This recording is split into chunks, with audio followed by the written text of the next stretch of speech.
We pity your pathetic dependence on this web video for your weekly news, but here we go anyway. Japanese Prime Minister Abe has been trying to rally support for a bill that would let the government designate state secrets. Lower house members approved the bill last week. Abe wants upper house members to endorse it by Friday when the current Diet session ends. Abe spoke at a meeting of ministers and members of the ruling coalition parties. He acknowledged that the bill has drawn criticism, but said he'd work to win people's support. My administration will continue to provide detailed explanations to help ease public concern over the proposed legislation. The bill would designate some information as state secrets. People leaking such information would face up to 10 years in prison. It's enough to make you sick. I really wouldn't know, sir. I'm just a servant. Yeah. On the other hand, go screw yourself. But some Japanese citizens are worried about what the secrecy bill could mean. Protesters on Monday lit up the Tokyo night with candles in a rally for free speech.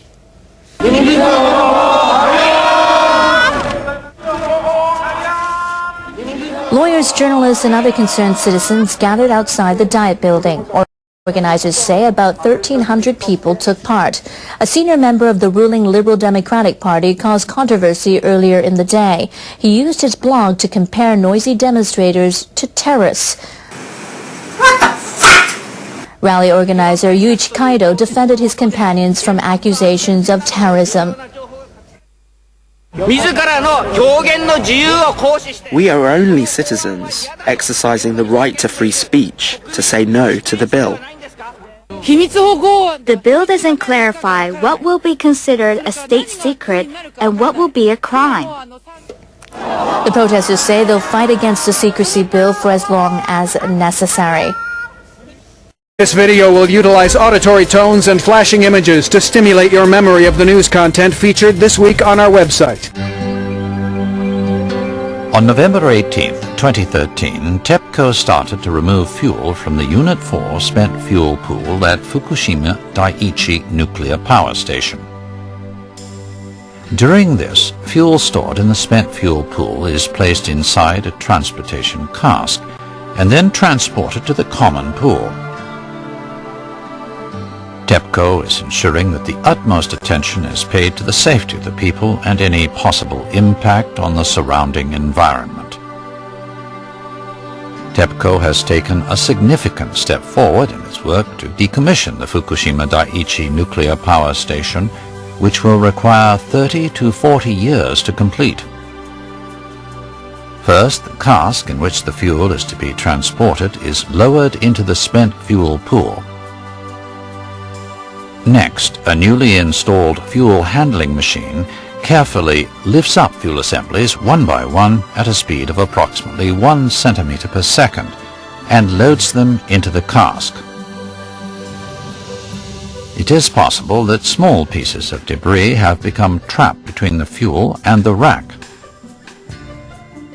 Therefore, we conduct the work carefully, watching and confirming each stage via an underwater camera and a measuring instrument.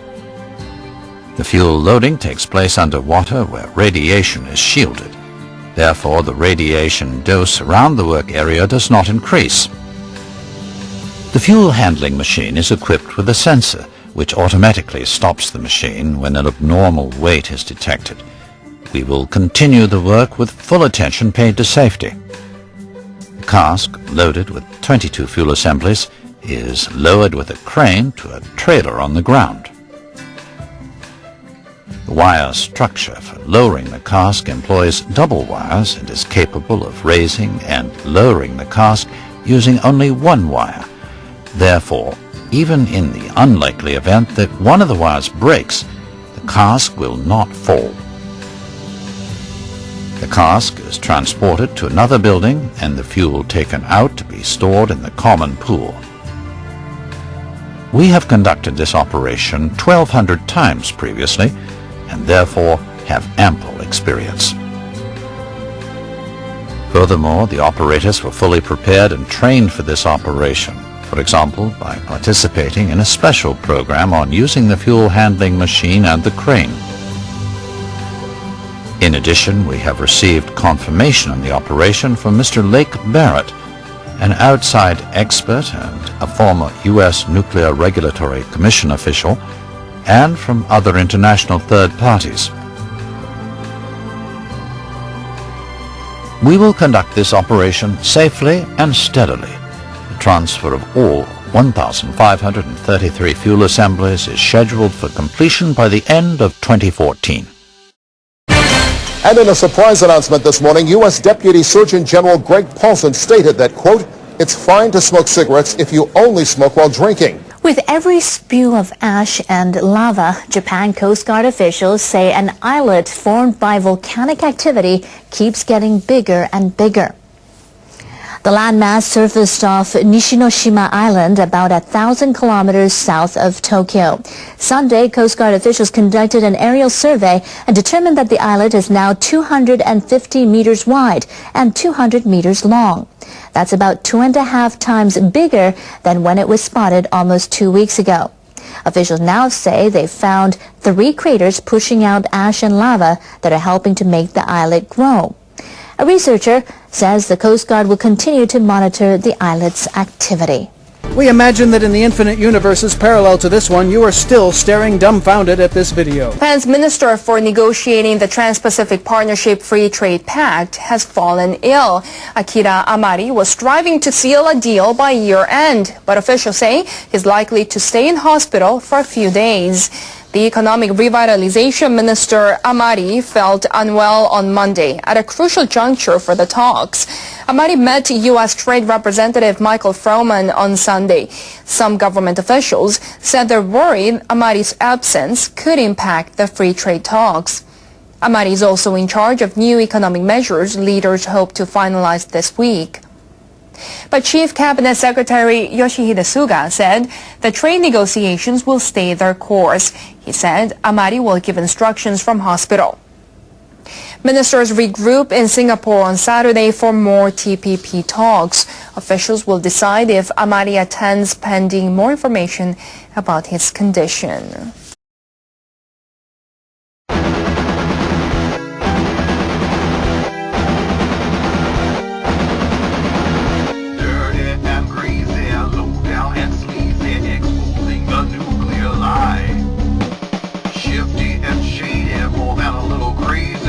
Madmen are risking our lives. One more meltdown, our president is outbound. The blues rising up to the sky. And like little ants, we build more nuclear plants, ignoring the red traffic light.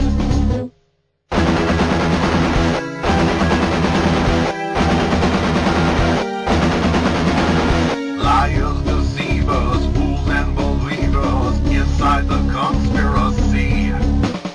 Conmen and gangsters, top brass and banksters, criminals of the highest degree. Down at the newsroom, deception in full bloom, a garden of dishonesty. Yes, truth is for sale.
men are risking our lives. One more meltdown, our president is southbound, the flu's rising up to the sky. And like little ants, we build more nuclear plants, ignoring the red traffic light.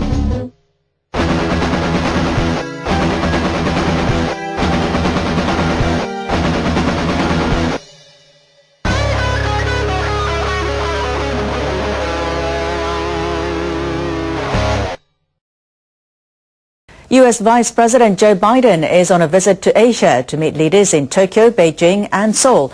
China's newly declared zone will be high on the agenda. Biden will sit down with Japanese Prime Minister Shinzo Abe. He'll then meet with President Xi Jinping and other Chinese leaders. Analysts say Biden has started his Asian tour in Japan to highlight the decades-old alliance between the two countries and to coordinate the response to China. He'll travel to South Korea later this week. Congratulations, you have completed this video with flying colors. Please await your certificate and complimentary fruit basket in the mail before proceeding any further.